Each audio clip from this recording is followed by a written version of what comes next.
Good morning. Welcome to the Better Business Workshop. We're moving up the 6 steps ladder today and going and starting to look at systems. So today's topic is about leverage and how you leverage your business, and in particular, looking at 9 steps to systematizing your business. So as we do that, by the way, folks, we've got let's get some slides up and running here. Same mistake as I made the other day. There we go. Here's some slides. So we're running a session every Tuesday. We'd love to see you there, helping businesses to get restarted in the current climate. So come and join us. It's at 12:30 every Tuesday, a drop-in session. All you need to bring is some questions and some things that are on your mind, and we'll help you work through those issues. So you can sign up for that over at the website, miltonkeynes.actioncoach.co.uk. In the meantime, I'm joined by my colleague, Mark Miller. Good morning, Mark. Nice to see you. How are you? It's great to see you, Mark. And I think what we're going to do this morning is a real Monday morning subject, isn't it? It's fantastic as we get into it. Yeah. And I'm looking forward to going through this. What we're going to cover certainly in the next few days is absolute heart of getting a business really, really, really productive.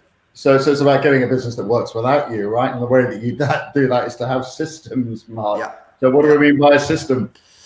Yeah, and this is the bit where most business owners, including me some time back, sort of put your head in your hands and groan and think, oh no. Because you join a business, you start a business, don't you? Because you love what you're doing. Yeah. And in order to be free of a business, you've got to get others to do it or systems to do it. And as you can see from those words there, the whole point of a system is to free us up, Mark. And there's many, many systems we can get into, but it is essential to be a systems thinker if you're an entrepreneur. Absolutely. So look, Mark, we kind of think about, with all of our businesses about systems and people, but the golden rule here is to systematize the routine stuff, starting with the daily stuff, right? The things that we do every day that can be done as a matter of routine, and then humanize the exception. So 80% of the stuff that we do can be done as a system, right, Mark? It should be done as a system, and then it should be passed on to somebody else. And this is how many times you're a business owner watching now, how many times you think, why am I doing this? Other people should be doing this. Yeah. I'm tired of doing this is another one I've heard many times. I keep having to do this because they keep getting it wrong. It's another thing that I used to do quite a lot. You get dragged back into doing stuff because your system isn't clear. And it's absolutely critical to get free of business, to enjoy your time and your money, to have the freedom, is that we get right with our systems. Absolutely. And the other thing with this, Mark, is manage the system, not the person, right? Spot on, 100%. Good. All right. So let's go into 9 steps of systematizing the business then. The first one is around getting a vision statement. What's that all about? Yeah, there's a number of system areas which we've got to start thinking. And systems means writing stuff down, right? And I really don't like that. It means thinking about it and writing it down instead of doing stuff. And we're all good at doing stuff, but for a system, we've got to pause, we've got to think, we've got to start writing stuff down. So the first thing to write down is, where the heck are we going? Where are we headed over the next 2, 5, 10, 20 years? What do I really want my business to look like when I exit it? And that's the start. I'm talking to a guy at the moment. He's kicking off a business, and the first question yesterday was, how am I going to get out of this? The guy's got his head screwed on right. Yeah, absolutely. So the vision statement is all about being really, really clear about what it's going to look like when it's finished, or as Stephen Covey said in his book 7 Habits of Highly Effective People, start with the end in mind. So the vision statement is, what will this thing look like when it's done, which then takes us to the mission statement. And some people get confused between a vision statement and a mission statement. So the mission statement, Mark, is the series of landmarks that we're going to map out in terms of how do we get to our vision statement, right? So it's who are we? So what sector are we in? What industry are we in? What do we do? And what makes us different to everybody else? What's our USP, right? That's what we mean by a mission statement. Yeah, it's the main tactics. For me, it's the main how, Mark. The vision is what are we going to reach, and the mission is broadly, it's how we're going to get there. What are the main ingredients that we need to put in place there?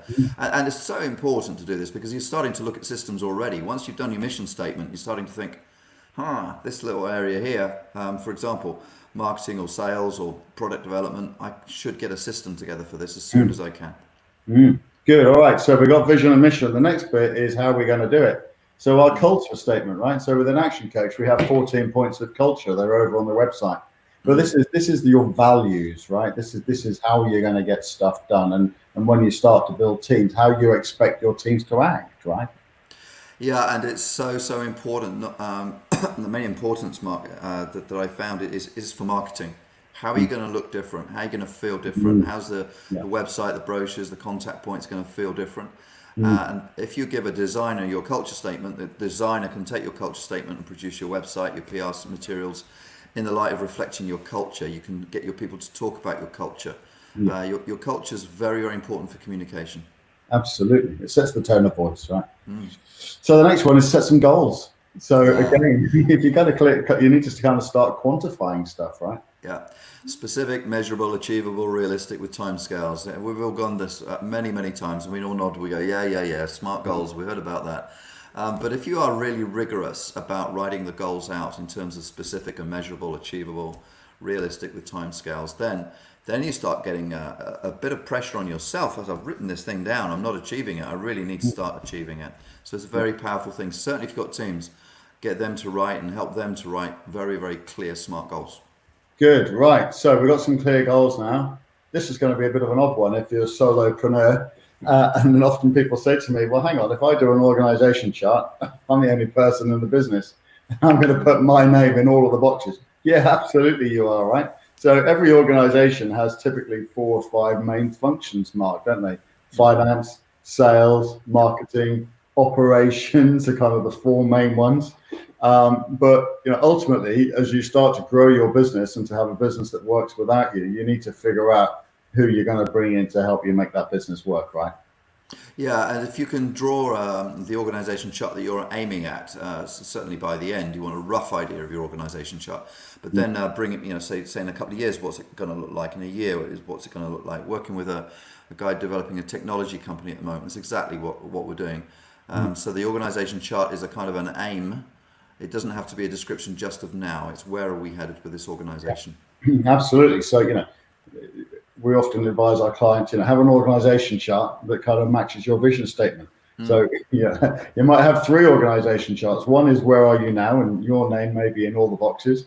One, which is an organization chart in terms of what the business will look like when it's finished, and then one for 3 years' time. Yep. So, what are Yep. you kind of trying to Yep. transition That's right.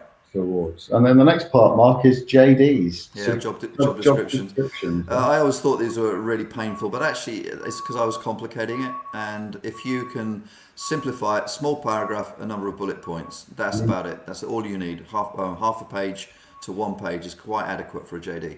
You'll never cover every area. I used to work in pharmaceuticals way back. The JD I had was something like 10, 12 pages. It was crazy.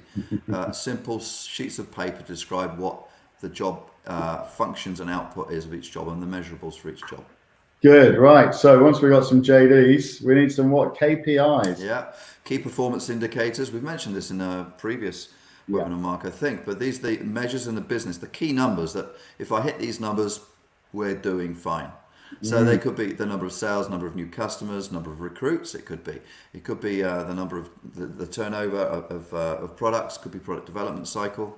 They're up to you, up to us as business people. We don't want too many, but we actually want a dashboard of key KPIs, which most very big businesses have now. 10 or 12 key numbers they're looking at all the time. So what are the things we're going to measure, right? If we don't measure stuff, we don't get stuff done. So let's just figure out what we've got to measure and keep score, essentially. Spot on.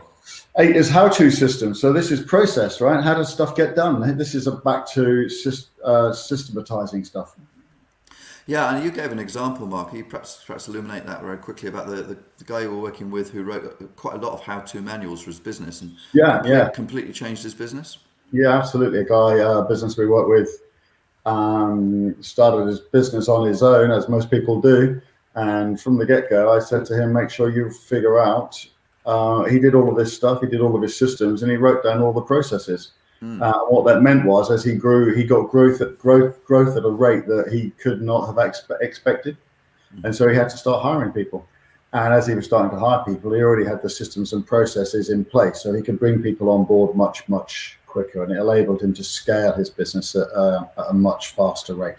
So, because what he taught the people as he recruited them was the systems that he needed, rather than training to people to do jobs. So it made a big difference for him. So how-to system. Then the final part is the management systems, Mark. Yeah, and this is as we get bigger. It doesn't have to be done immediately, of course. So this is the description of how the managers should manage, what technology, tools, decision-making processes you would like your managers to work with. And the more complex, the more management systems you have, but making them documented is the key. Yeah, absolutely. But these can also be things like finance systems and so on as well, right? Marketing systems and these kinds of things. And I have to say, finally, if you look at those 9, you think, goodness, Mark. My goodness, you're asking me to write a lot of stuff. And then we say, yeah, there is a lot of stuff here, but it's pretty well a day's work, I think. If you really work through it hard, it's pretty well a day's work. And you could just imagine what it's like when you've got those 9, certainly the first 8, but you've got those 9 documents in front of you in a folder.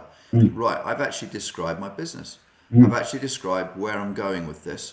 And now I can measure myself against this description. It's really, really powerful. And evolves. It evolves over time, right? You just can continually improving these things as they move on. All right. Look, we're going to be back here again at 8 o'clock tomorrow. We'd love to see you at 12:30 for our drop-in session tomorrow as well. So you can join that over on the website. Mark, it's been absolutely brilliant to see you. Thank you for taking us through 9 steps. Wish you a great day. Yeah, you too. And everybody else, have a great week.